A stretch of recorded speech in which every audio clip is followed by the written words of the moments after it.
365 देख रहे हैं आप, आपके साथ मैं रेणु प्रीति।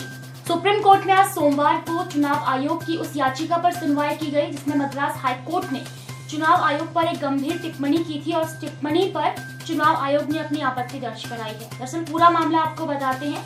जिस दौरान कई राज्यों में चुनाव प्रचार किया जा रहा था और भीड़ देखी जा रही थी, तो मद्रास हाई कोर्ट ने चुनाव आयोग की लापरवाही से बताया था और चुनाव आयोग से कहा था कि आपके लापरवाही के रवैये के कारण आपके अधिकारियों पर हत्या का मुकदमा दर्ज होना चाहिए। इस टिप्पणी पर चुनाव आयोग ने गंभीर आपत्ति दर्ज कराई और इसे हटाने के लिए सुप्रीम कोर्ट का दरवाजा खटखटाया।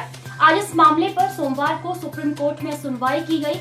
जस्टिस डीवाई चंद्रचूड़ की बेंच ने इस पर सुनवाई की और इस दौरान चुनाव आयोग ने अपना पक्ष रखा। चुनाव आयोग ने कहा कि मीडिया में इस टिप्पणी को इस तरीके से दिखाया जा रहा है जैसे कि चुनाव आयोग के अधिकारी हत्यारे हों।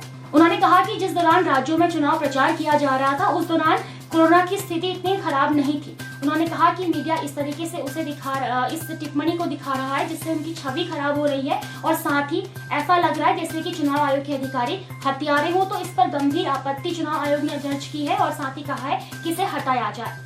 वहीं इस दौरान सुनवाई कर रही जजों की बेंच ने कहा कि न्यायाधीशों ने जो फैसला लिया है, कभी कभी न्यायाधीश भी तनाव में रहते हैं, ऐसे में उसे आप किसी अन्य भावना में न लें और वो लोकतंत्र के महत्वपूर्ण स्तंभ हैं, उनका मनोबल नहीं गिराना चाहते। साथ ही उन्होंने कहा कि किसी भी मौखिक टिप्पणी पर हम मीडिया को रिपोर्टिंग करने से नहीं रोक सकते। उन्होंने ये भी कहा कि न्यायाधीश जो भी फैसला लेते हैं वो जनहित में लेते हैं, इसके लिए उन्हें कठोर भी होना पड़ता है, लेकिन कभी कभी ये देखा जाता है कि उनके फैसलों का भी सही से पालन नहीं किया जाता, तो ऐसे में न्यायाधीशों को दुख भी पहुंचता है।